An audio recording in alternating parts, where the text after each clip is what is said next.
The Fluffernox sat in the center of the observation deck, its 6 eyes blinking in perfect synchronization as it regarded the assembled crew of the Celestial Wanderer. To most species in the galaxy, it was the epitome of adorable, a ball of iridescent fur that shifted through every color of the visible spectrum, with tiny vestigial wings that fluttered whenever it was excited, and a chirping sound that registered on most species' auditory ranges as pleasant and soothing. Orla, the ship's Zentari navigator, had purchased it at the last space station for what she considered a reasonable price. Now, as she cradled the creature in her 4 arms, her chitinous face plates arranged themselves into what passed for a smile among her people. "Isn't it precious?" she cooed, her translator rendering her clicking mandibles into galactic standard. "The vendor said Fluffernoxes are the most sought-after companion creatures in 12 sectors." Captain Thexler, a towering Kroggeth with scales like burnished copper, leaned down to examine the creature more closely. "It is aesthetically pleasing," he admitted, his deep voice rumbling through the deck, "though I question the practicality of keeping pets aboard a survey vessel." "Oh, let her have this," said Dr. Millicent Park, the ship's xenobiologist. The elderly Rigelian's tentacles waved dismissively.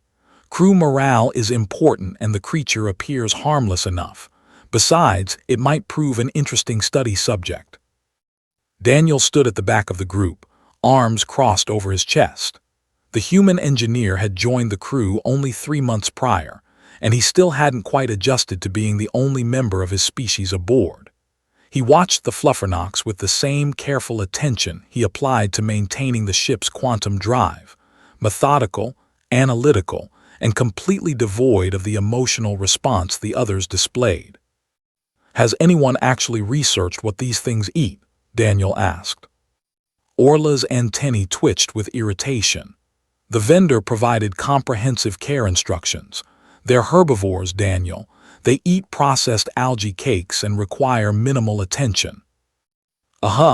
Daniel's expression remained neutral, but something in his tone made Captain Thexler's ear ridges flatten slightly. Over the following week, the Fluffernox became the ship's unofficial mascot.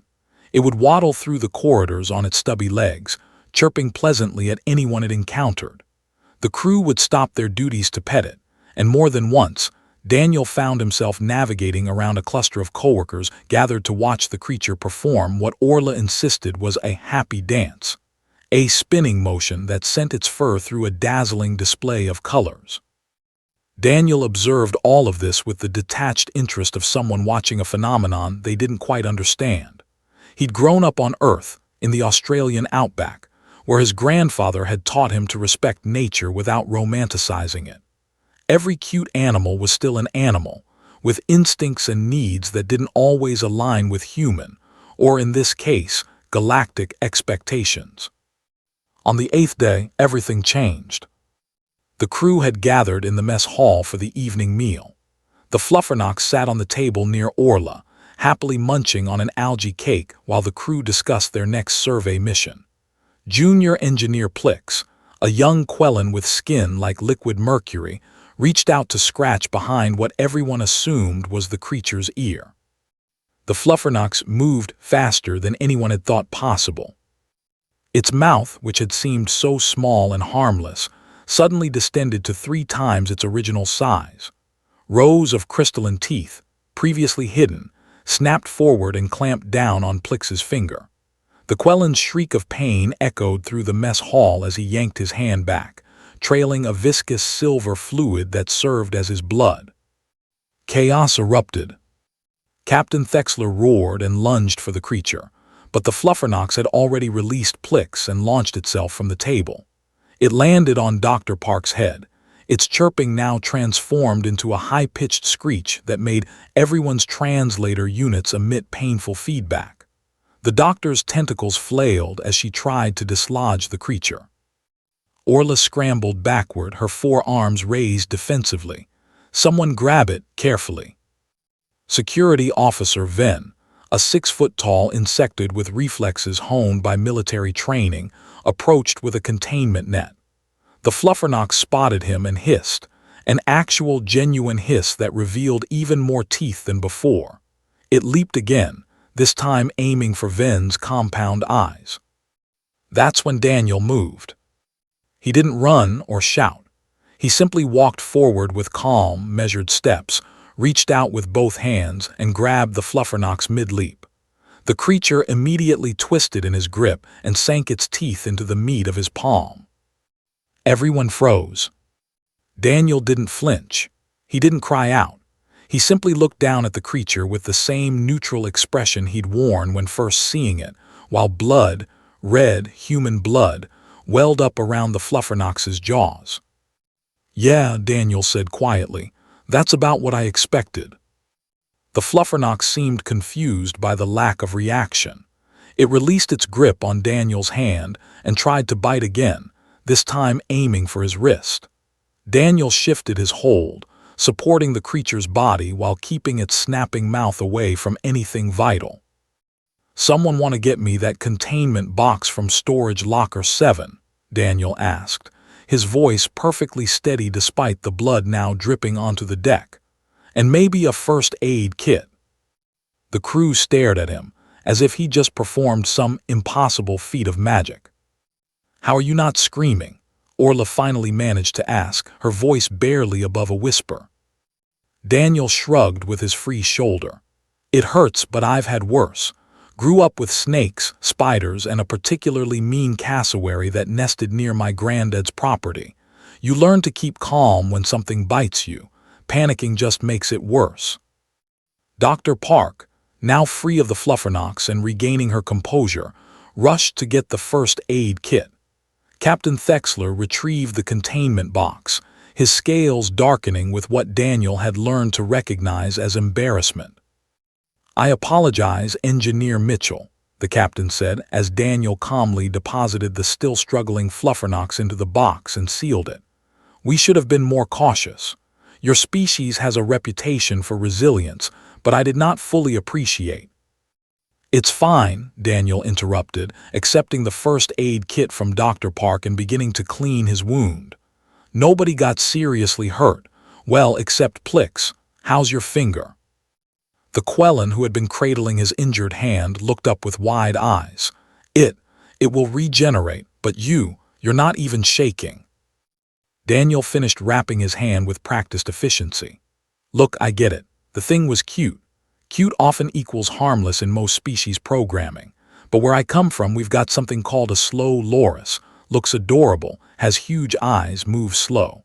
Also has a venomous bite that can cause anaphylactic shock. We've got platypuses that look like cartoon animals but have venomous spurs. We've got jellyfish so beautiful they look like alien spacecraft, but their sting can kill you in minutes." He gestured to the contained Fluffernox, which had finally stopped struggling and was now huddled in the corner of the box. Its fur turned a sullen gray.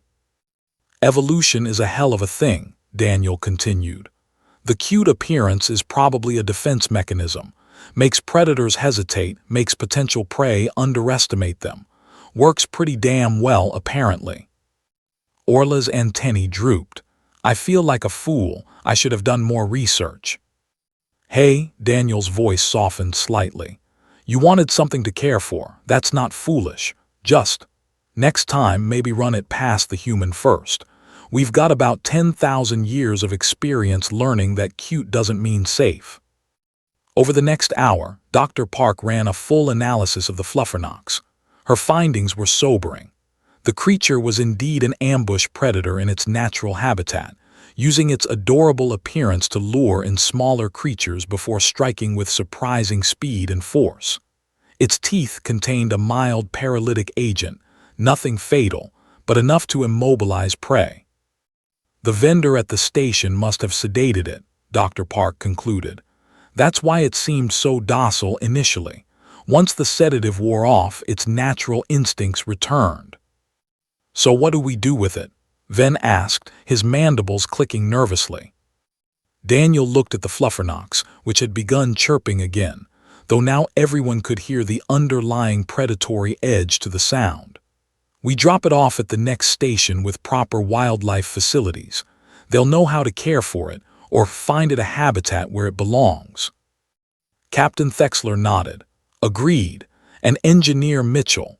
The captain's ear ridges lifted in what Daniel had learned was a sign of respect. Thank you for your quick thinking and remarkable composure.